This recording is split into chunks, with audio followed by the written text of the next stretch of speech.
A saga do Prêmio Nobel. Versão e distribuição Sinapse. A saga do Nobel é a história das grandes descobertas e das ideias do século XX. Einstein, Curie, Pavlov, Fleming e também Camus, Hemingway, Luther King e o Dr. Schweitzer já se tornaram lendas. 2 prêmios Nobel europeus revolucionaram a medicina contemporânea. O alemão Robert Koch, que descobriu o bacilo da tuberculose, e o inglês Alexander Fleming, com a penicilina.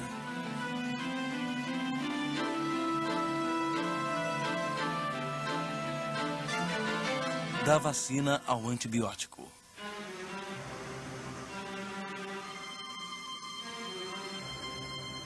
Durante séculos, os homens viveram angustiados com as epidemias que dizimavam os continentes.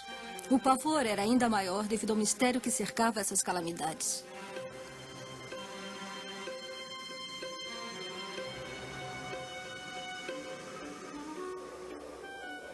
No início do século XVI, já começa a haver algumas suspeitas. Imaginam-se pequenos vermes alados e Paracelso se fala em pequenos germes vivos, mas como provar? Na época não existiam microscópios. No fim do século XVII, um precursor holandês se apaixona pela ótica. Ele multiplica as lentes e consegue observar no tártaro dentário pequenos animálculos movendo-se de forma encantadora. O italiano Spallanzani consegue 50 anos mais tarde uma nova proeza. Ele guarda caldo de carne fervido e constata que os germes só aparecem quando o frasco fica em contato com o ar. Ele deduz que são os germes do ar que alteram o líquido e refuta a tese da geração espontânea. É bem verdade que na época ainda se pensava que a vida surgia espontaneamente. Spallanzani também consegue isolar um único micróbio em uma gota de água e observa que ele se divide formando 2 descendentes, 4, 8 e daí por diante. É a divisão por siciparidade.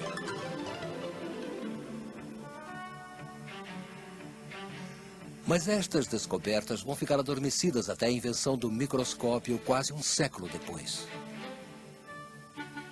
Um instrumento que vai permitir a observação do mundo ameaçador dos micróbios, isto é, das bactérias e fungos de tamanho inferior ao micron. Um homem de tamanho médio mede 1,70 m. A pulga mede 1 milímetro. A célula 100 vezes menos e o micróbio 1000 vezes menos. Já o vírus mede 1/10 de milésimo de milímetro. Aí então, Robert Koch... Ainda não. Primeiro foi Louis Pasteur. Em 1865, Pasteur decide verificar a tese de Spallanzani.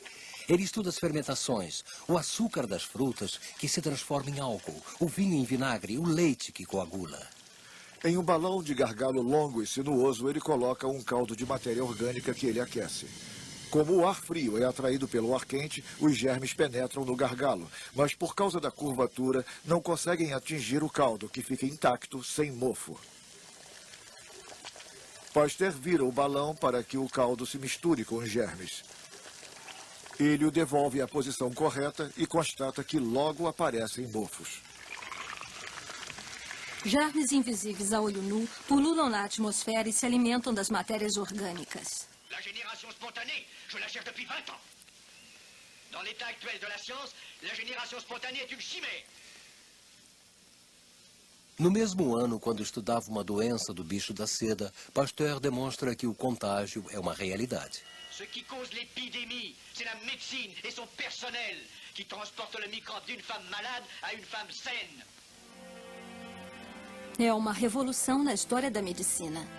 Antes de Pasteur, já se havia constatado que, quando os cirurgiões passavam diretamente do necrotério para a sala de parto, a taxa de mortalidade das mulheres em trabalho de parto era 4 vezes mais alta. Foi preciso aguardar as provas científicas para que as regras de higiene fossem adotadas. Os cirurgiões começam finalmente a desinfetar os instrumentos e a lavar as mãos. Quando Pasteur fez essas descobertas, Robert Koch ainda era estudante. Aos 22 anos, Robert prossegue em seus estudos de medicina na Universidade de Göttingen. Seu pai é administrador de minas e sua mãe criou 11 filhos. O casal tem muitas despesas. Apesar das dificuldades financeiras, Robert Koch é um estudante brilhante. Naturalista apaixonado, ele passa suas horas de lazer observando as algas das valas e das turfeiras. Ele gostaria de se dedicar à pesquisa, mas sua situação financeira não permite. Ao terminar seus estudos, ele se casa com uma jovem que não era rica nem bem relacionada, Amy Fratz. Ela usa suas pequenas economias para comprar um microscópio de última geração. Robert Koch poderá, enfim, iniciar suas observações e experiências. Em 1872, ele aceita um posto de médico distrital em Folstein, na Silésia, e instala um laboratório provisório separado de seu consultório apenas por uma cortina. O casal terá uma filha, Gertrude. Amy é uma companheira atenta e totalmente devotada. Sendo médico da área rural, Koch está em contato frequente com uma estranha doença do gado, o carbúnculo, endêmico na Silésia. O gado morria em 48 horas. Esta doença por vezes acometia o homem e era com frequência fatal. Já em 1873, Koch observa no microscópio o sangue e o baço das vítimas. Descobre bactérias em forma de bastonetes idênticos no homem e no animal. Suas dimensões são suficientes para se poder distingui-las com facilidade no meio dos glóbulos de sangue. Mas Koch precisa resolver um enigma. A vida das bactérias dura apenas alguns dias, mas a doença reaparece nas mesmas pastagens no verão seguinte ou até vários meses mais tarde. E o acaso ajudando? Koch justapõe mal 2 lâminas de vidro, portanto, uma parte da cultura fica exposta ao ar.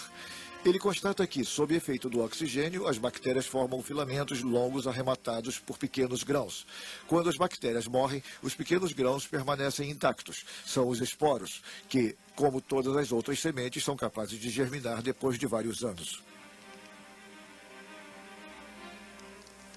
Quando o cadáver do animal se decompõe, os esporos penetram no solo.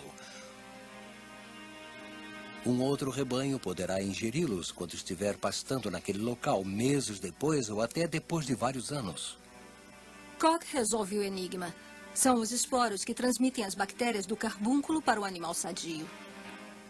Estamos em 1875. Ele está com 32 anos e seu mérito é ainda maior pelo fato de haver trabalhado sozinho, sem ajuda oficial e longe de qualquer centro científico. Em seu isolamento, esse clínico geral autodidata em biologia teria ignorado até os trabalhos de Pasteur.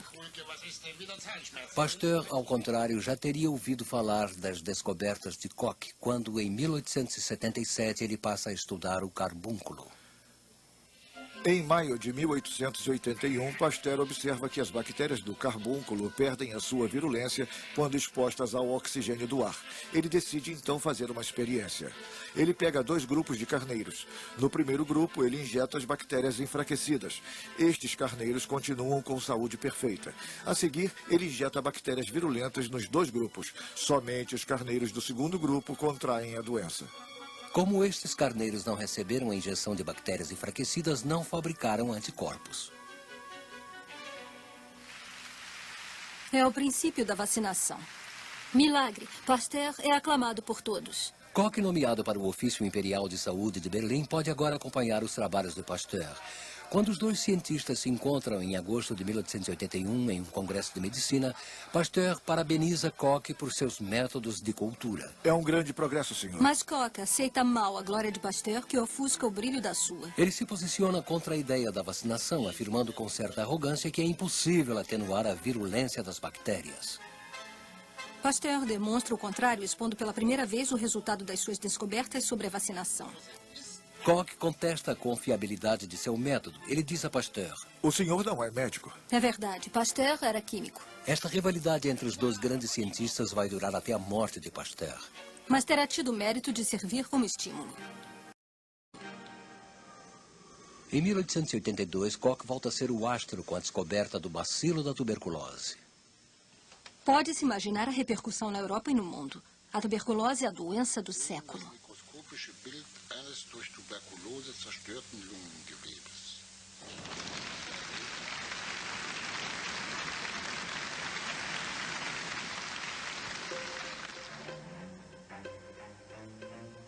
Desde a antiguidade, a cólera estava restrita às fronteiras da Índia, mas no início do século XIX, em virtude dos intercâmbios comerciais e das guerras coloniais, várias epidemias devastaram a Europa. Em 1831, os pogroms estouraram na Polônia. Acusavam-se os judeus de serem responsáveis pelas epidemias. Na França, em 1854, foram recenseadas 150 mil mortes devido à cólera. Em 1883, Koch decide ir ao Egito, onde ocorre uma epidemia. Ele estuda os intestinos dos cadáveres e constata a presença de um misterioso vibrião. Mas será realmente a causa da cólera? É a epidemia de 1884 em Calcutá que irá confirmar. Koch parte imediatamente para a Índia e constata a presença do mesmo vibrião. Quando inoculado nas cobaias, ele transmite a doença.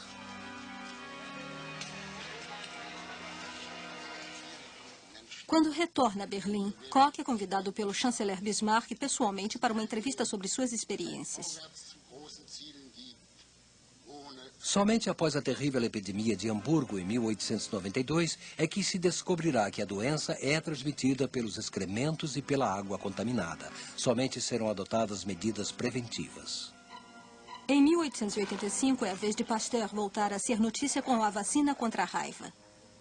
Esta vacina era eficaz para os animais, mas nunca havia sido injetada no homem, até que no dia 6 de julho trouxeram a Pasteur uma criança de 9 anos que havia sido mordida por um cão raivoso. Como a morte dessa criança parecia inevitável, decidi, com uma cruel inquietação, tentar o método que havia dado resultado com os cães. A criança se salva, é um triunfo. Chegam doentes do mundo inteiro.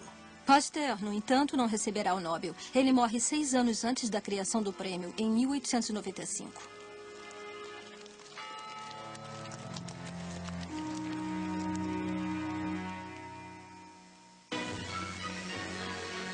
Koch está então no apogeu de sua carreira. Aos 53 anos, ele se casa novamente com uma jovem de 20 anos e parte para os trópicos em viagem de núpcias. Esta jovem artista aceitava melhor os hábitos extravagantes do cientista do que a sua primeira esposa, cansada de se dedicar. Durante 8 anos, ele percorre a África, estudando as doenças tropicais como a doença do sono, a peste bovina e o impaludismo.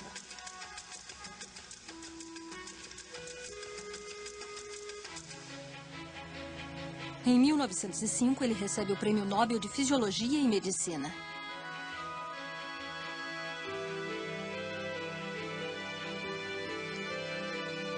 No mesmo ano, na Alemanha, ele é nomeado diretor do novo Instituto de Doenças Infecciosas, futuro Instituto Robert Koch. Os governos estrangeiros não param de convidá-lo. No Japão, ele é até recebido pelo imperador Kitasato. Lá é construído um templo Shinto, onde celebram cultos em sua homenagem. Mas, ironia do destino, o homem que dedicara sua vida a combater os micróbios não escapará da epidemia de gripe em 1910, falecendo aos 67 anos. Pasteur e Koch legaram ao mundo inteiro uma herança preciosa. Graças a estes dois pesquisadores europeus, sabe-se como diagnosticar e prevenir as doenças infecciosas. Mais tarde, a descoberta dos antibióticos pelo britânico Alexander Fleming vai permitir também a sua cura. Ele vai receber o Prêmio Nobel em 1945 pela descoberta da penicilina. No dia 6 de agosto de 1881, Alexander Fleming vem ao mundo numa fazenda do condado de Ayrshire, na Escócia. É o caçula de uma família de modestos agricultores. Passa seus momentos de lazer contemplando a natureza nas florestas e campos vizinhos. O homem do campo talvez trabalhe mais pesado, mas tem uma vida mais humana. Não faz a mesma coisa todos os dias. E, sobretudo, aprende inconscientemente 1000 coisas que o homem da cidade irá ignorar por toda a sua vida. Mas como esse jovem camponês da Escócia vai se tornar pesquisador? Aos 14 anos, Alexander é convidado por seus irmãos a se juntar a eles em Londres, onde trabalham como médicos. Lá, Alexander termina seu curso secundário e passa a trabalhar como contínuo numa companhia de navegação.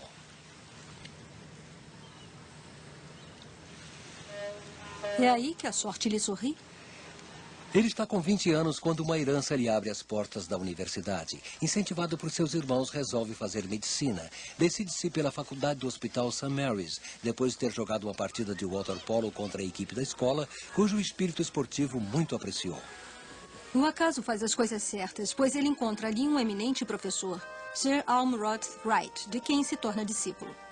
Estudante brilhante, ele abocanha todos os prêmios que a faculdade concede. Em 1906, após alguns anos de prática no hospital, ele é nomeado doutor em medicina. Está com 25 anos.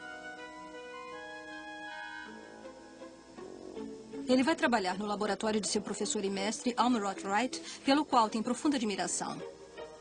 Wright se define como um vacinador. Quando o corpo é atacado por uma doença e consegue vencê-la, ele guarda na memória seu método de combate e saberá como resistir a um novo ataque da mesma doença. É o corpo do doente, prioritariamente, que irá desenvolver suas próprias defesas imunitárias. Aqui se reconhece o legado de Pasteur. Após o seu Nobel, Alexander Fleming, homem tímido e de extrema modéstia, confessa: Eu não sou nada sem Pasteur. Quando explode a guerra em 1914, Wright e Fleming, ambos oficiais do exército britânico, são nomeados para Boulogne-sur-Mer. O cassino foi requisitado para tratar os grandes feridos de guerra. Lá os dois convivem com graves doenças, gangrena, tétano, septicemia. Nesse gigantesco e terrível laboratório natural, os dois médicos farão uma importante descoberta. Eles percebem que os antissépticos existentes na época não tinham eficácia alguma sobre os ferimentos. Iniciam, então, um importante trabalho de pesquisa sobre os mecanismos da infecção. Ao aquecer um tubo de vidro, Fleming forma nele várias pequenas cavidades para criar o que ele chama um ferimento artificial. Ele enche este tubo com um líquido infectado e o esvazia. Ele volta a enchê-lo com uma solução antisséptica, deixando-o incubar por 24 horas. Finalmente, ele joga o antisséptico fora e enche o tubo com o preparado orgânico. Quando aquece o tubo, ele constata que os germes se desenvolveram. Eles tinham ficado nas cavidades onde o antisséptico não pôde penetrar. Ele prova que os antissépticos tradicionais, por demais concentrados, destroem principalmente os micróbios nocivos e os glóbulos brancos defensores do organismo.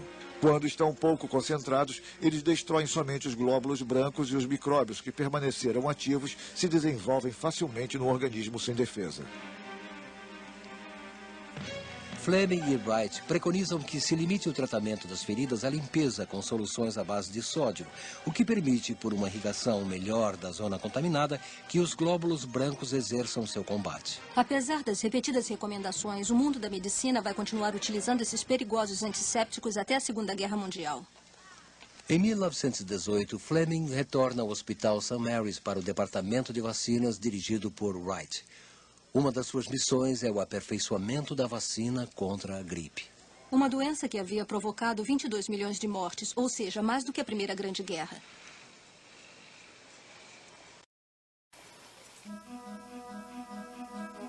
Em vez de manter seu laboratório meticulosamente limpo, Fleming conservava deliberadamente suas culturas por 2 ou 3 semanas antes de eliminá-las, achando que um acaso poderia ocorrer. O espírito não preparado não enxerga a mão que lhe estende a sorte. O acaso já havia ajudado o trabalho obstinado de Robert Koch. Fleming irá viver a mesma experiência. Em julho de 1928, Fleming espalha estafilococos dourados, uma bactéria bastante virulenta, em várias caixas de cultura orgânica. Mas se esquece de passar previamente as placas de cultura pela incubadora, para destruir os germes do ar. Ele parte em férias por 1 mês. Ao voltar, observa que uma das placas está coberta de mofo verde escuro. Para sua grande surpresa, Fleming constata que, ao redor desses mofos, os estafilococos dourados foram todos destruídos. Fleming mostra a placa suspeita aos seus colegas que não ficam nem um pouco intrigados. Ele se obstina, persiste e se questiona. Ao filtrar os mofos inoportunos, ele constata a presença de um fungo, o Penicillium notatum. Ele percebe que este fungo, em contato com os estafilococos, produz uma substância que tem o poder de neutralizá-lo. Ele dá a esta substância o nome de penicilina. Fleming está convencido de que fez uma grande descoberta. Ela é publicada em 1929. Um certo tipo de penicillium produz uma substância antibacteriana poderosa. Ela pode ser um antisséptico eficaz contra os micróbios sensíveis ao penicillium. A aventura da penicilina poderia ter começado nesse ano de 1929 e ter evitado várias mortes. Mas será preciso esperar 10 anos até que este primeiro antibiótico tenha uma utilização efetiva. Os cientistas continuam indiferentes até mesmo quando Fleming se pronuncia num congresso de medicina em 1936. Eu falei da penicilina, mas me faltou eloquência. Ninguém deu atenção. São consideráveis os recursos necessários para estas pesquisas. Ele não tem verba para contratar os químicos que poderiam ajudá-lo a isolar e estabilizar essa intrigante substância. São os bioquímicos Florey e Chen que conseguirão fazê-lo em 1940, no Instituto de Oxford. Quando sabe da novidade, Fleming fica transtornado. Seu sonho, enfim, se realizou. Vai poder contemplar a sua substância em estado puro. Vai a Oxford para encontrar Florey e Chen, que ficam surpresos. Pensavam que ele havia morrido. Sobre eles, Fleming dirá: Eles são os cientistas químicos que eu gostaria de ter tido ao meu lado em 1929. Em 1942, um amigo de Fleming sofre de meningite aguda e morre. Na noite de 6 de agosto, Fleming telefona a Florey, que possui a única amostra de penicilina pura. Florey não hesita um segundo em mandá-la para Fleming. Este injeta a substância no seu amigo, que em uma semana está curado. O Times de Londres fala em milagre médico. É o início da reputação mundial de Fleming. Nessa época, a Segunda Guerra Mundial está no auge. Nas frentes de batalhas e nas cidades, milhares de homens são feridos e mortos. Outros morrem de epidemias ou de doenças infecciosas. A penicilina parece o remédio milagroso. Mas para ser testada em grande escala, seriam necessárias grandes quantidades e um investimento colossal. A Inglaterra, envolvida no conflito, não tem condições de fornecer a Florey e Chen os meios necessários. Os dois químicos conseguem convencer os americanos. A penicilina cura 200 pessoas em 1943 e 500 em 1944. Nos meses seguintes à liberação, somente as tropas americanas baseadas na França são regularmente abastecidas. Mesmo a venda no mercado negro não é suficiente para atender às necessidades. Os médicos estão tão aflitos que chegam a colher a urina dos soldados americanos que tomaram penicilina para extrair a substância de forma ilícita.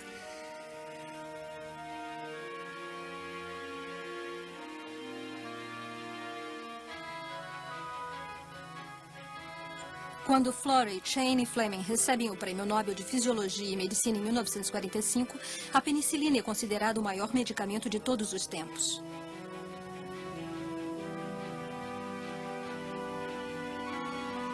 Fleming suscita o entusiasmo de todos.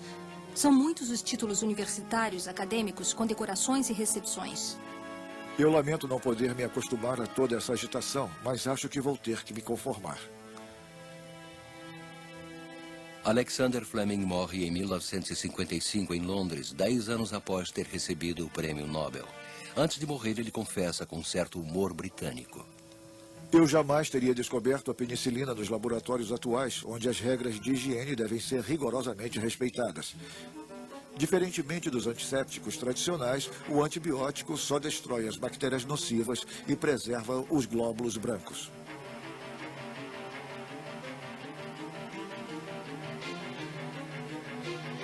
A penicilina foi o primeiro antibiótico. Depois dela, nasce a streptomicina, a tetraciclina, o cloranfenicol e muitos outros. A maioria das espécies bacterianas responsáveis por terríveis epidemias podem ser finalmente destruídas. Meningite, febre tifoide, tuberculose, sífilis e também afecções tão banais e nocivas como a angina. Os antibióticos estão entre os remédios mais vendidos nas farmácias, mas cuidado, não se deve abusar. O consumo exagerado do antibiótico enfraquece consideravelmente o efeito do medicamento. Os micróbios aprendem a resistir ao antibiótico e evoluem. Os doentes portadores destes bacilos podem infectar as pessoas que os cercam e fazer com que adquiram uma doença resistente aos antibióticos. Além do mais, a produção dos antibióticos ainda é muito cara e, por conseguinte, de difícil implantação nos países pobres. Atualmente, a tuberculose é a primeira causa da mortalidade provocada por um agente infeccioso. Ela é responsável por 3 milhões de óbitos por ano. 1/3 da população mundial está infectada pelo bacilo. Em 1996, o impaludismo atingiu 450 milhões de pessoas. 2 milhões morreram, principalmente crianças. De 20 anos para cá, 24 milhões de pessoas foram infectadas pela AIDS, das quais 4 milhões morreram.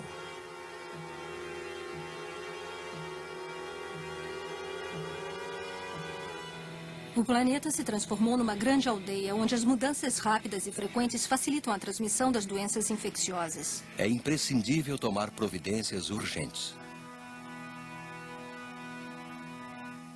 A biologia e a medicina moderna nasceram na Europa. Pasteur era francês, Koch alemão e Fleming britânico. As vacinas e os antibióticos prolongam consideravelmente a duração da vida, mas continuam sendo um privilégio dos países ricos. Esperamos que, com os esforços da União Europeia e dos organismos humanitários, esses tratamentos se tornem acessíveis a todos. Dublado nos estúdios da Áudio News.